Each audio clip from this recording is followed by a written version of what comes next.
The sequel to Kirby's Dreamland borrows a lot from Kirby's Adventure, but manages to feel more than just a middle ground due to adding a new thingy in the form of 3 animal companions. Hamster, bird, and fish. They probably have official names, but I don't care. First off, let's talk about what was carried over from Adventure. Copy abilities obviously play a major role. There seems to be less of them than in Adventure, which I think greatly increased the relevance of each one and made them more fun to use overall. One problem that I had with Adventure regarding the copy abilities was knowing which ones to hold on to. Some parts of levels were only accessible by using a specific power. Dreamland 2 does this as well, but it's much better implemented because there is only one truly secret room per world that requires a specific power-up to access, and that was the Rainbow Thing rooms, which are secret special collectibles that allow you to fight the true final boss.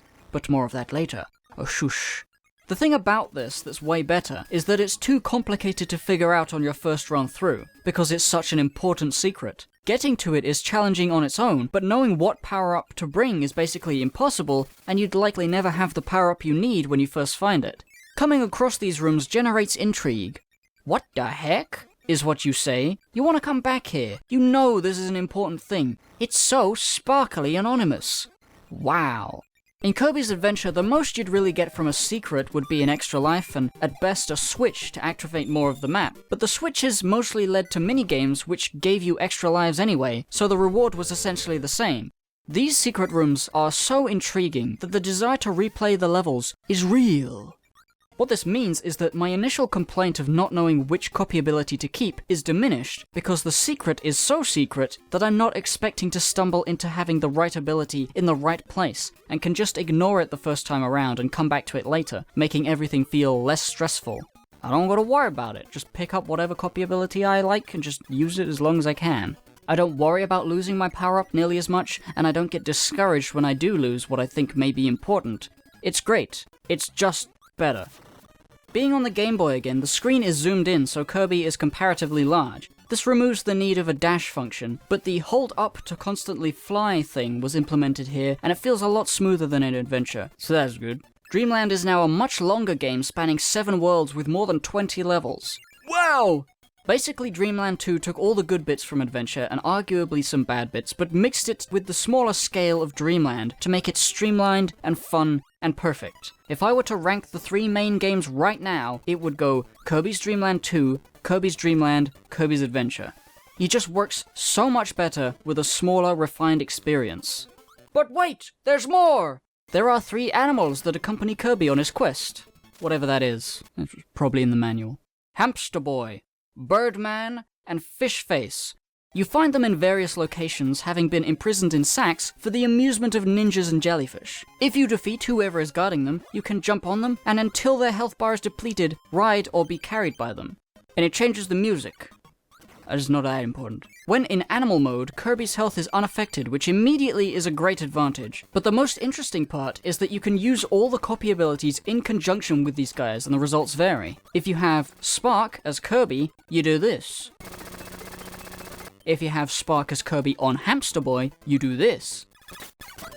If you have Spark as Kirby on Birdman, you do this.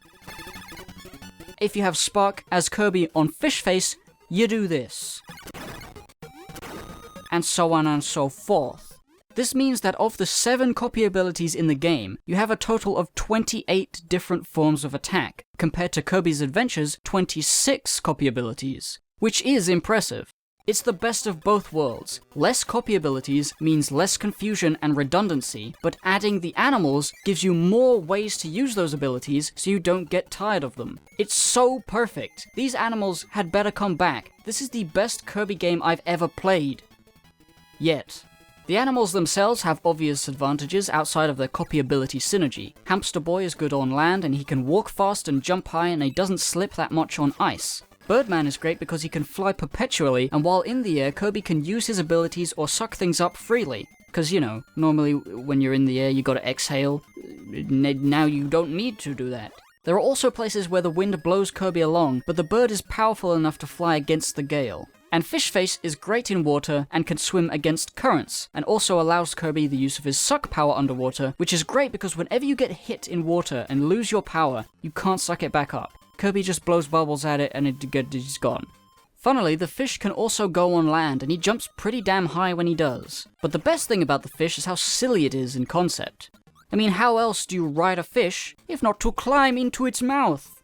The fish has some of the funniest animations for copy abilities because of this weird setup. My favorite being the rock power because, well, ouch. Just imagine it, you're carrying this little pink guy in your mouth and whoop, here comes the umbrella. Patooey! Very silly. Very good. Very Japan. It actually reminds me of a toy I have. Like, it's really similar. I got this at like an aquarium gift shop years and years ago because I thought it was funny. And look now, it's relevant in a video. You did it, bro! You're one of my many stupid Hippocrit universe characters. Now there's one final thing that Dreamland 2 takes from Kirby's Adventure, and that's having a secret evil final boss beyond DDD. In Adventure, the boss is revealed after the fight with DDD, and he is required for beating the game. But in Dreamland 2, the true final boss is a secret. If you beat DDD without collecting all of the rainbow drops, the ending is uneventful. Kirby just sorta leaves as the credits roll. But then, there's this.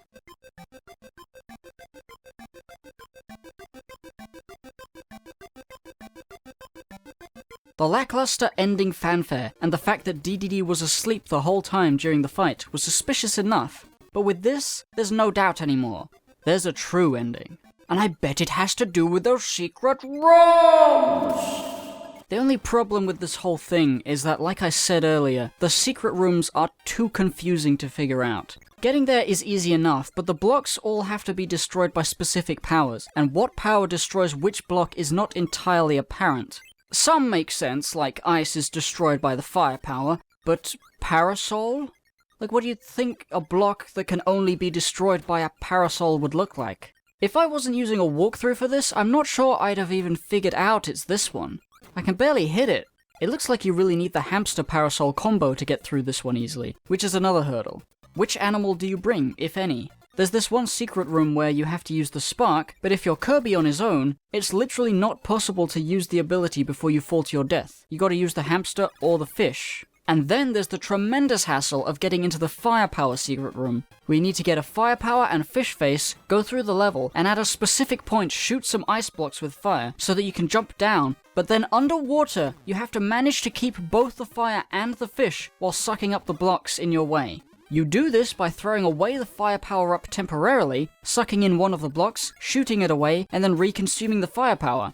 If you fail to reconsume the firepower, you have to do the whole level again, because there's no firepower anywhere nearby, and it's very finicky. That's my biggest problem in the game, it's this moment right here, because there is no other way to do it, and it's extremely difficult only at the very last obstacle, and if you mess up even a tiny bit for a fraction of a second, the power explodes. If I wasn't using save states for that, I would have quit the whole game forever, because Jesus is watching, and he said I hate that part too. And so that's why I'm saying it. Once you have all the rainbow thingies and you beat DDD again, the true boss is revealed.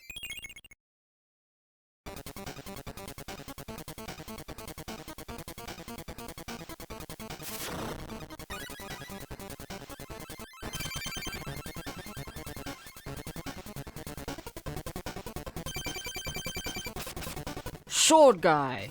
Kirby gets a sword too, and you fight it out in space. It's intense. My heart was pumping adrenaline instead of blood. All my blood is gone.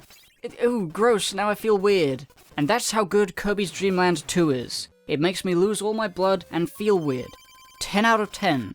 Thanks for watching the video. I have a Patreon for money donations if you feel so inclined. The next Kirby month game is gonna be Kirby's Block Ball, which I assume is another puzzle game. God dang it. Oh well.